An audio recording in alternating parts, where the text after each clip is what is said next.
Passionate about music. This week, my hero is John Amaechi. The basketball career we're going to take it as read. It was an amazing career, and I presume it was amazing for you. You had a great time, and yeah. Take it or leave it. Yeah.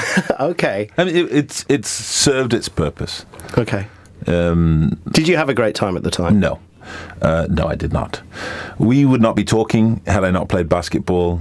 Had I said on that day when I was 17 and eating a steak slice on Market Street, if I'd have said no to that man instead of yes, nobody would have ever heard of me, and I'd be a fat psychologist, maybe even have a partner in Manchester. Yeah. I'd be, I don't know where I'd be living, but it wouldn't be that far away from the Northern Quarter or Canal Street, that's for sure. And it would be a very different life. Yeah. But basketball serves its purpose because now I travel 400,000 miles a year as part of my work, but also as part of my philanthropic stuff, working with Amnesty and others, trying to improve circumstances for people in jeopardy. And that's quite worthwhile, whereas putting a ball in a hole, just not that worthwhile. There's a lovely story of the reason why you turned down the 19 million. I didn't want to turn it down. I just want to point that out to people. It's not that I, relish this idea of that reputation. I wanted to go to Los Angeles more than anything else in the world. I knew that they would win 4 championships at least. They ended up winning 5 during the time I would have played for them. It would have been indisputable then that I was the best ever from this country. And I really wanted that. But at the same time, the year that Los Angeles wanted me, 17 teams wanted me from the NBA. The year before, I couldn't beg a team to take me on, except for Orlando. Orlando, that thing that, as we said earlier, where sometimes young people, any person, needs someone to look at them and see potential. They looked at me and they saw potential.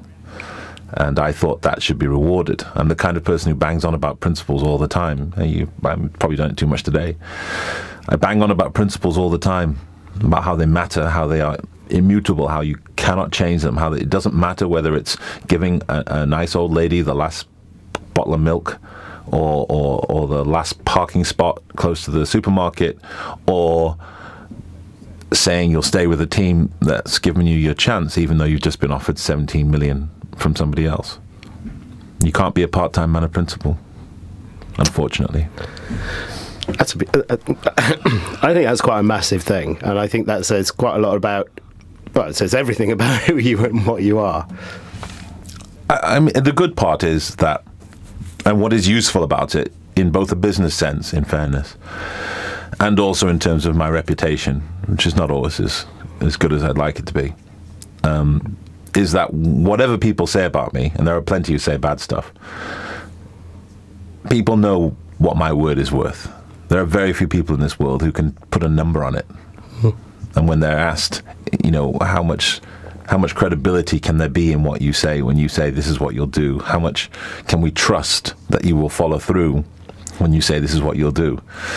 Well, $17 million says I'll do it. And that's not bad. Passionate about music.